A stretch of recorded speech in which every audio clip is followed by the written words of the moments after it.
Davison Figueiredo, so I was a little confused about him being number 2. But do I agree with these rankings? I think Mario Batista should be maybe take Corey's spot. I don't know. I think it's fine how it is, but either way, I don't know. I think maybe Mario Batista should be ahead of Corey Sandhagen just because he's been more active than Corey. Hey everybody, it is Sophia from Combat Talk Podcast, and today we are back to our hot take episodes. And today's hot take is, does the UFC rankings matter? Do they? So, without further ado, let's get into the video. Wait, we're forgetting a step. Before we get into the video, remember to like, subscribe, comment, hit the notification bell so you never ever miss another episode of the Combat Talk Podcast. Now, let's get back to the schedule. Without further ado, let's get into the video. Okay, first off, now we're talking about the rankings in the UFC. Do they matter or do they not? So let's start with the flyweight division. I have my notes handy dandy with me right now. Obviously the champ is Joshua Van right now. We got Pantoja at 1, then Mano Cape, Taira, Rivel, then Kavanaugh, then Horiguchi, and then we got Moreno at 9. Now, do we agree with Brandon Moreno being at 9? I do think so. I think after taking, that loss against Lonnie Kavanaugh, it did kind of set him back, but let's hope in the next fight that he does take that it will be something to look forward to, and it's going to push and drive Moreno to go up in the rankings. But as far as, the top 5, I'm not really too mad at it. I do think Pantoja might get a rematch against Joshua Van. Just saying. But let's move on to the bantamweight division. We got Peter Yan as the champ. We got Merab number 1, Umar number 2, Sean O'Malley number 3. Number 4 is Corey Sandhagen. 5 is Mario Batista. And number 6 is Song Yadong. Now, at first, I don't want people to come at me for this because I was confused, but then I fixed my mistake. I forgot Umar did fight Davison Figueiredo, so I was a little confused about him being number 2. But do I agree with these rankings? I think Mario Batista should be maybe take Corey's spot. I don't know. I think it's fine how it is, but either way, I don't know. I think maybe Mario Batista should be ahead of Corey Sandhagen just because he's been more active than Corey, and I love Corey, but maybe he should switch places. Just saying. But next up, we got the featherweight division. We got Volkanovski as the champ. Then we got Evloev, Lopez, Murphy, Sterling, Allen, Silva. Okay. Evloev being number 1. I guess we'll go with that. I mean, he does deserve it. He's been working his ass off and been showing that. So, but I think the next fight that needs to happen probably, I think it'd be interesting to see Evloev fight Lopez for a contender shot. I know everybody's already saying Evloev should just fight Volkanovski, but I would honestly just love to see Evloev fight Diego Lopez to see what that really could bring and who really wants the title more. So, I know people are going to come after me for that, but I think that's an interesting fight to happen, to be honest. But the next division we're going to talk about is the lightweight division. Obviously, Justin Gaethje coming on top with the win. He is the champ now. Topuria being number 1, then Arman, then Oliveira, and then Holloway, and then Benoit Dennis, Gamrot, Mokiano, and Sakilid. Now, a lot of people are going to come after me for this. Why is Arman Tsarukyan number 2? I mean, he hasn't fought. I mean, I love Arman. I think he's really good. He hasn't fought since October or November of last year. Why is he number 2? I don't know. But, I mean, his skills do add up for it, I guess. So, I'm going to leave it at that. You guys can come for me all you want. already know where I lie in that. But next up, we got the welterweight division. Obviously, Islam Makhachev is the champ of that division. We got Prates, Machado Gary, Morales, Jack Della Maddalena, Sean Brady, and then Bonfim. Now, obviously, Ian Machado Gary is going to be fighting Islam Makhachev soon, so that will be interesting, but honestly, I'm not really too mad about the rankings in welterweight. I think it's right. I don't think anything's messed up in that one. But in the middleweight division, we got Strickland, obviously, is the champ. Then Kazmat, and then Duplessis. Everybody's going to come after me for my pronunciation. I'm really sorry. Duplessis. I'm trying my best, people. Then Allen, then Pfeiffer, and then Kaio. But here's my thing. I know a lot of people are going to say stuff, but why is Brendan Allen ahead of Joe Pfeiffer? I'm sorry. I mean, Brendan Allen is really good. I'll give him that. But does he really need to be ahead of Joe Pfeiffer? I mean, I guess. Whatever it is. But then, I think the next fight that should happen, I think Kazmat should do a rematch with Strickland. I think if he really puts himself through the weight cut early, then we'll see a different version of Kazmat, just saying. I think if he was actually smart, he would have done his weight cut way earlier so he could just train and get used to being at that weight.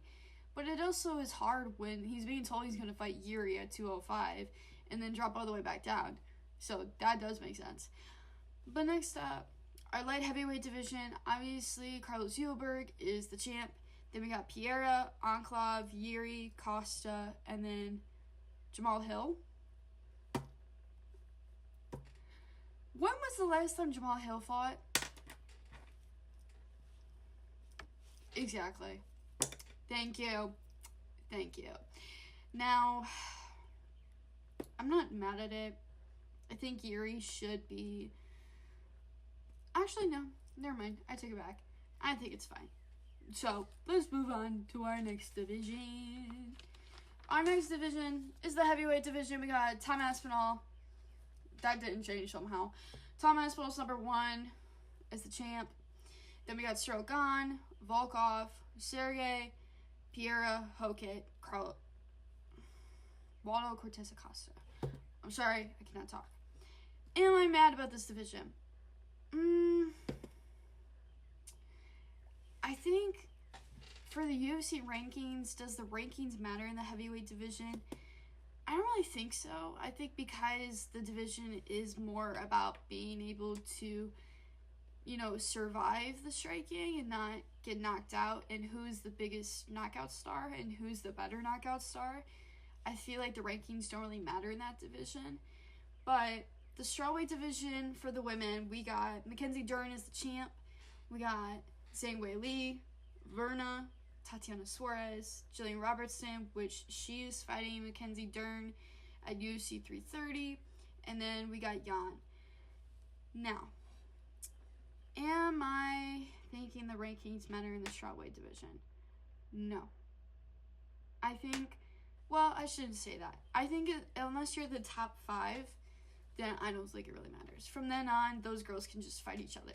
Because it's just more of who's just going to submit each other and can you outstrike the striker. That's more of that division. But then the flyweight division, we got Valentina as the champ. We got Silva, Manon Fiorot, Alexa Grasso, Blanchfield, and Weili. Here's my question. Why is Alexa Grasso number 3? Why is that? The rankings, I feel like they should matter in the flyweight division for the women, because I feel like those are the rankings in that division. That's where they matter, is for the smaller divisions especially, because it's more about who has the better speed, who's faster and can get the knockout, and who also can survive the most, and also take as much damage and keep going. So for me, the flyweight division for the women, do the rankings matter? I feel like they do, because it tells who can really face each other, and does a top 10 girl need to face someone that is number 12 or number 15? do they? So that's where I lie with that. But the last division we will be talking about is the bantamweight division for the women. Obviously, Kayla Harrison is still champ. And then we got Jocelyn Edwards, Norma Dumont, Santos, Juliana Pena, Perez, and then Santos again. So, let's talk about this. Why is Jocelyn Edwards number 1? Let me say this. Watch her fights, and you will have your answer. She has been doing so well in her division while Kayla Harrison is away. And do I think she should fight Kayla Harrison? No. No, I don't think she want that battle. Sorry. I mean, you guys let me know. But who's really the next challenge for Kayla Harrison?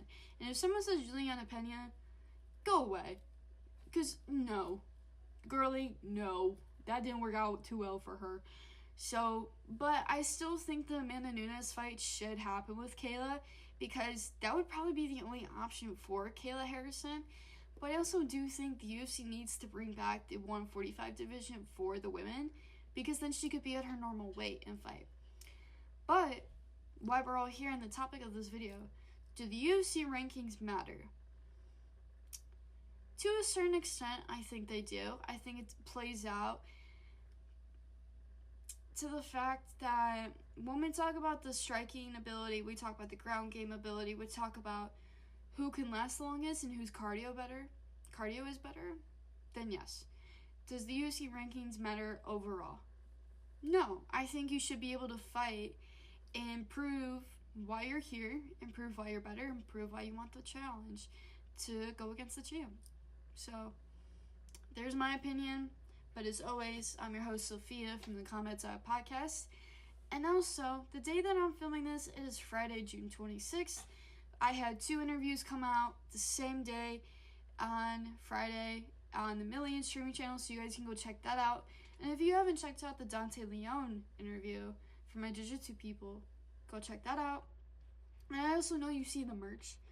Go to the Million streaming channel where all those interviews are at, and go get your merch. And also, you already know I'm sponsored by the best company, Hayabusa. So go use my code Sophia in all caps on your next order.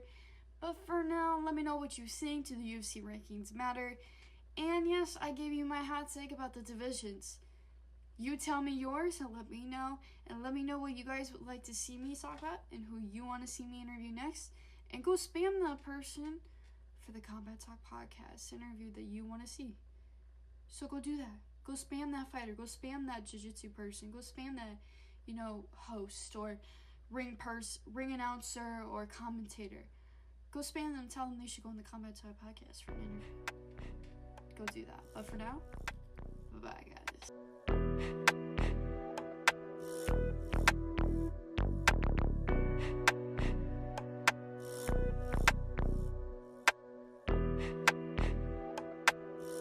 Syndrome on the beat, so you know it's slap.